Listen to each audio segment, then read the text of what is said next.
सुप्रभात बच्चों। सुप्रभात बच्चों। आज हम चैप्टर पढ़ने जा रहे हैं मेघ आए।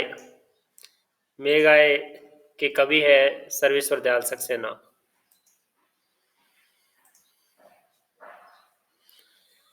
मेघ आए सर्वेश्वर दयाल सक्सेना। प्रस्तावना प्रश्न।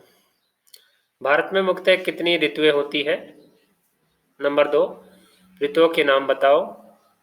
नंबर 3, वर्षा ऋतु में आप क्या देखते हो? नंबर 4, मेघ आने पर वातावरण में आप क्या परिवर्तन देखते हैं? अध्यापक कथन।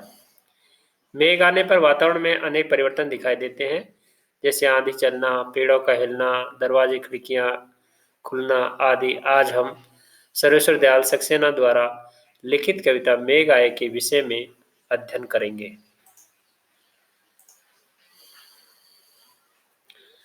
कवि सर्वेश्वर दयाल सक्सेना जी का थोड़ा सा जीवन परिचय देखेंगे। सर्वेश्वर दयाल सक्सेना मूलतः कवि एवं साहित्यकार थे, पर जब उन्होंने दिनमान का कार्यभार संभाला तब वे समकालीन पत्रकारिता के में उपस्थित जो भी चुनौतियां थी उन चुनौतियों को समझा और सामाजिक चेतना जगाने में तथा अपना अनुकरणीय योगदान दिया। सर्वेश्वर मानते थे कि जिस देश के पास समृद्ध बाल साहित्य नहीं है उसका भविष्य उज्जवल नहीं रह सकता। सर्वेश्वर की यह अग्रगामी सोच उन्हें एक बाल पत्रिका के संपादक के नाते प्रतिष्ठित और सम्मानित करती है। थोड़ा सा जीवन परिचय और देखेंगे हम। 15 सितंबर 1927 को बस्ती में सर्वेश्वर दयाल के घर इनका जन्म हुआ। शिक्षा इलाहाबाद से इन्होंने की। इनका जो कार्य क्षेत्र है 1949 में प्रयाग में उन्हें एजी ऑफिस में प्रमुख डिस्पैचर के पद पर कार्य मिल गया। यहाँ वे 1955 तक रहे। तत्पश्चात ऑल इंडिया रेडियो के सहायक संपादक के पद पर आपकी नियुक्ति हो गई। इस पद पर वे दिल्ली में 1960 तक रहे। पाठ प्रवेश। संकलित कविता में मेघों के आने की तुलना सज कर आए प्रवासी अतिथि दामाद से की है। ग्रामीण संस्कृति में दामाद के आने पर उल्लास का जो वातावरण बनता है, मेघों के आने का वर्णन करते हुए कवि ने उसी उल्लास को दिखाया है। मेघ आए। पहले कविता का हम आदर्श वाचन करेंगे। मेघ आए बड़े बंठन के संवर के, आगे आगे नाचती गाती बयार चली, दरवाजे खिड़की यहाँ खुलने लगी गली गली। पाहुन जो आए हो गांव में शहर के, मेघ आए बड़े बंठन के संवर के, पेड़ झुक झांकने लगे गर्दन उचकाए, आंधी चली धूल भागी घाघरा उठाए, बाकी चितवन उठा नदी ठिठकी घूंघट सर के, मेघ आए बड़े बंठन के संवर के। बूढ़े पीपल ने आगे बढ़ जुहार की, बरस बाद सुधि लीनी, बोली अकुलाही लता ओट हो विकवार की, हरसाया ताल लाया पानी परात भर के, मेघ आए बड़े बंठन के संवर के। क्षितिज अटारी गहराई दामनी दम की, क्षमा करो गांठ खुल गई अब भ्रम की, बांधा टूटा झरझर मिलन के अश्रु ढर के, मेघ आए बड़े बंठन के संवर के। शब्दार्थ। मेघ बादल, बयार हवा, पाहुन मेहमान, बाकी चितवन टेढ़ी नजर, जुहार करना आदर के साथ नमस्कार करना, सुधी याद अकुलाई बेचैन हुई। हर्षाया खुश होना, क्षितिज जहाँ धरती और आकाश मिलते प्रतीत होते हैं, दामनी बिजली, दमकी चमकी, गाढ़ ठुकुरना रहस्य प्रकट हो जाना, भ्रम यानी भ्रम, अश्व यानी आंसू।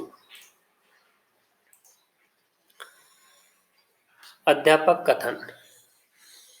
कवि ने मेघों की तुलना सजकर आए अतिथि दामाद से करते हुए कहा है कि मेघ शहर से आए अतिथि की भांति सज धज कर आए हैं। जिस तरह मेहमान के आने पर गांव में लड़के लड़कियां भागकर सबको उसकी सूचना देते हैं, उसी तरह मेघ के आने की सूचना देने के लिए हवा तेज गति से बहने लगी है। मेहमान को देखने के लिए जिस तरह लोग खिड़की दरवाजों से झांकते हैं, उसी तरह मेघों के दर्शन के लिए भी लोग उत्सुकता पूर्वक खिड़की दरवाजों से बाहर आकाश की तरफ देखने लगे हैं। इस तरह छोटे बड़े काले भूरे सफेद रंग के मेघ अपने दल बल के साथ आकाश में ऐसे छा गए हैं मानो कोई शहरी मेहमान सज धज कर गांव में आया हो। कवि कहता है कि मेहमान के आने पर गांव के लोग गर्दन उठा उठा कर देखने लगे। छोटे बच्चे खुशी से घर घर खबर पहुंचाने के लिए दौड़ पड़े। गांव की युवतियां तथा नई नवेली दुल्हनें आते जाते रुक रुक कर घूंघट सरका कर मेहमान को देखने की कोशिश करने लगी। इसकी तुलना बादलों से करता हुआ कवि कहता है कि बादलों के आने पर धूल भरी आंधियां चलने लगी, जिससे पेड़ों की डालियां झुकने लगी, सूखी हुई नदियां उत्सुकतापूर्वक आकाश की ओर देखने लगी और वर्षा होने की संभावना से प्रसन्नता दिखाई देने लगी।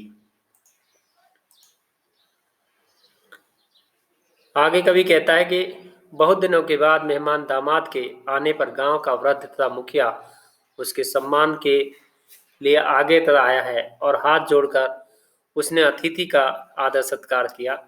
मेहमान के घर पहुंचने पर बरसों से तथा उसकी राह तक रही पत्नी अपनी व्याकुलता न छिपा सकी और किवाड़ की ओट में रहकर उसने पूछ ही लिया कि आपको बरसों बाद हमारी याद आई। घर का एक रह सदस्य अपनी प्रसन्नता जाहिर करते हुए आतिथ्य सत्कार करने के उद्देश्य से पानी का एक लोटा उसके सामने रख देता है।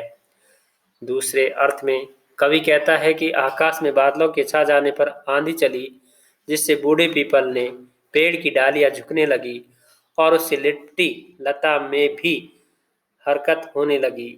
सूखे सूखे हुए तालाब में बचा बचा खूबा पानी बादलों को देखकर वर्षा होने लगी, आशा उसमें भी हलचल होने लगी। सर्वेश्वर दयाल सक्सेना ने इस कविता के अंतर्गत प्राकृतिक सौंदर्यता को भी दिखाया है। कवि कहता है कि मेहमान दामाद के आने पर उसकी पत्नी के चेहरे पर छाई उदासी दूर हो गई, उसका चेहरा चमक उठा। अब उसके गांव वापस न आने की शंका दूर हो गई। पत्नी ने ऐसे विचार मन में रखने के कारण क्षमा याचना की। अब सब्र का बांध टूट गया और दोनों का तामिलन हो गया। खुशी के कारण दोनों की आंखों में झरझर आंसू बहने लगे। क्षितिज पर बादल गहराने लगे और बिजली चमकने लगी। अब वर्षा न होने का भ्रम दूर हो गया। बादलों के आपस में टकराने से वर्षा शुरू हो गई। मूसलाधार बारिश ने सबको मन को शांत और तृप्त कर दिया। मूल्यांकन प्रश्न। नंबर 1, कवि और कविता का नाम बताइए। नंबर 2, मेघ को किस रूप में चित्रित किया गया है और क्यों। नंबर 3, मेघ के आने पर वातावरण में क्या क्या परिवर्तन दिखाई दिए। नंबर 4, पेड़ झुककर क्यों झांकने लगे। नंबर 5, बूढ़े पीपल ने क्या किया और क्यों। नंबर 6, तालाब ने अपने हर्ष किस प्रकार प्रकट किया।